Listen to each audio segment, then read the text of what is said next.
एक रिएक्शन खालिद अब्दुल्ला का, राजीव जेटली आता हूं। खालिद अब्दुल्ला, आप भी बता दीजिए, आप लोगों को क्या दिक्कत है? आप लोग क्यों नहीं कर रहे?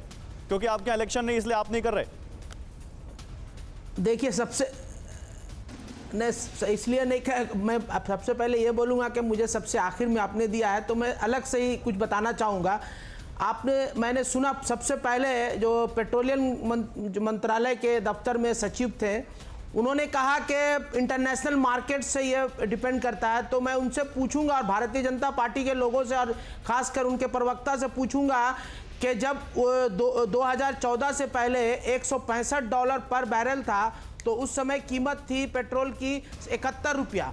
आज जब पेंडेमिक सिचुएशन में पेट्रोल की कीमत हो गई, बैरल की कीमत हो गई थी $20, तो वहां से कहीं ना कहीं मुझे लगता है कि 15 रुपया पेट्रोल की कीमत हो जानी चाहिए।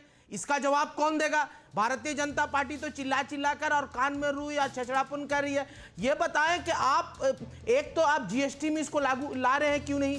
दूसरी बात है, आप अगर डॉलर का खालिद भाई इतने मासूम सवाल आप पूछ रहे हैं, एक मेरा भी तो मासूम सवाल सुन लीजिए। अगर बीजेपी गलत कर रही तो आप भी गलत करेंगे। अगर बीजेपी अगर मैं सवाल अगर शब्द का इस्तेमाल कर रहा हूं, अगर बीजेपी जनता के सिर पर एकदम बोझ डाले हुए है तो क्या टीएमसी कुचल देगी?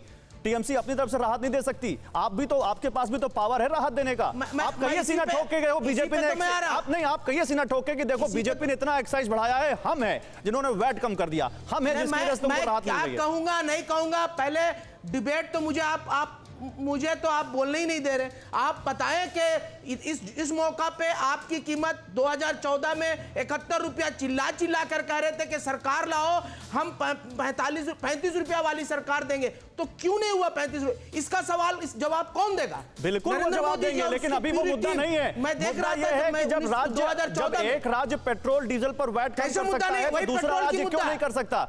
मुद्दा भी ये है, जब एक राज्य कम कर सकता है तो दूसरा राज्य क्यों नहीं कर सकता? पेट्रोल की कीमत,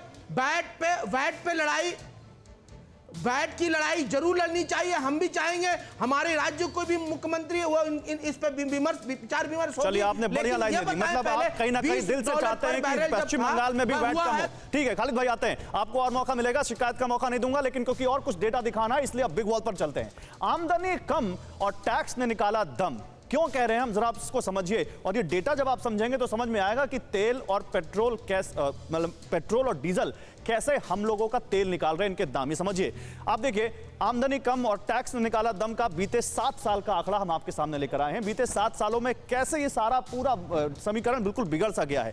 अगर आम आदमी की औसतन आय देखें तो करीब 36% इन 7 सालों में ये आय बढ़ती हुई दिख रही है, लेकिन अगर पेट्रोल पर टैक्स देखें तो ये 200% से ज्यादा, 220%, और डीजल पर अगर देखें तो 600% करीब टैक्स बढ़ गया है इन 7 सालों में। अब सोचिए, आप कमा कितना रहे हैं और दे कितना रहे हैं पेट्रोल डीजल पर। अब केंद्र सरकार की कमाई भी आपको दिखाते हैं। मार्च 2021 तक का यह डेटा है। केंद्र सरकार की कमाई 2014-15 में पेट्रोल डीजल पर एक्साइज ड्यूटी से 72,000 करोड़ के आसपास रहती है, लेकिन 2020-21 आते आते यह करीब 3 लाख करोड़ रुपए हो जाता है। तो इस बात से इनकार आप नहीं कर सकते कि केंद्र सरकार ने एक्साइज ड्यूटी से बेइंतहा कमाई की है पेट्रोल डीजल पर, और इनकी आमदनी 300% बढ़ी है और इनकी जिम्मेदारी है। लेकिन सवाल यह है कि इन्होंने थोड़ा बहुत तो यहां पर अपनी तरफ से राहत दी है, तो दूसरे लोग राहत क्यों नहीं दे रहे हैं? क्या यहां पर केवल पॉलिटिक्स है? इसी वजह से जनता की जेब पर भारी टैक्स, जरा इसको भी समझ लीजिए, जनता की जेब पर यह टैक्स कैसे भारी है, और उसके बाद फिर डिबेट पर चलते हैं। आप समझिए, पेट्रोल और डीजल मई 2014 का आप देखिए यहां पर 10 रुपए 38 पैसे और अब 32 रुपए 90 पैसे। ये हम एक्साइज ड्यूटी की आपको हिसाब दिखा रहे हैं, कैसे पेट्रोल मई 2014 में जब मोदी सरकार आई थी तब पेट्रोल पर 10 रुपए के आसपास एक्साइज पड़ता था, अब 32 करीब 33 रुपए अभी इन्होंने घटाया है, उसके पहले का हम आपको दिखा रहे हैं। ये मिनिस्ट्री ऑफ स्टैटिस्टिक्स का हम आपको यहां पर आंकड़ा दे रहे हैं। डीजल देखिए, मई 2014 में जिस पर करीब 4.5 रुपए एक्साइज था वो 31 रुपए 80 पैसे हो गया था, अभी 10 रुपए घटा दिया है, तो ये यहां पर कम हो गया है। लेकिन आम आदमी की जो हम यहां पर सालाना कमाई दिखा रहे हैं वित्त वर्ष 2014-15 जो करीब 72,000 रुपए है, वो वित्त वर्ष 2019-20 में प्रति व्यक्ति आय करीब 1.25 लाख से ऊपर गई, 1,34,000 के आसपास, और 2020-21 में 1,26,000 के आसपास। यानी यहां पर अगर आप देखें तो थोड़ा सा यहां पर रुझान है कमी का। लेकिन सवाल है कि क्या ये इसको आप केवल अपने चश्मे से देखेंगे, सरकार के चश्मे से नहीं देखेंगे, उनके खर्चों के चश्मे से नहीं देखेंगे, देश के विकास के चश्मे से नहीं देखेंगे। अब देखिए यहां पर आप देखिए थोड़ा टैक्स आप भी घटा दो, किसकी किसकी हम बात कर रहे हैं, तमिलनाडु, तेलंगाना, आंध्र प्रदेश, केरल, मेघालय, अंडमान और निकोबार ने भी वैट कम नहीं किए हैं। वैट पेट्रोल डीजल आप देखिए, अब पंजाब में वैट लगता है करीब 25% पेट्रोल पर, डीजल पर लगता है करीब 16% कांग्रेस की सरकार। दिल्ली में आम आदमी पार्टी की सरकार 30% पेट्रोल पर वैट है, करीब 17% के आसपास डीजल पर वैट है। पश्चिम बंगाल में टीएमसी की सरकार 25% यहां पर पेट्रोल पर वैट है, 17% डीजल पर वैट है। झारखंड चले आइए, जेएमएम की सरकार है 22% पेट्रोल पर, 22% डीजल पर। छत्तीसगढ़ चले आइए, कांग्रेस की सरकार 25% पेट्रोल पर, 25% डीजल पर। ये वैट की हम बात कर रहे हैं। महाराष्ट्र आइए, कांग्रेस सरकार में है 25% आप पेट्रोल पर वैट ले रहे हैं, 21% आप ले रहे हैं डीजल पर।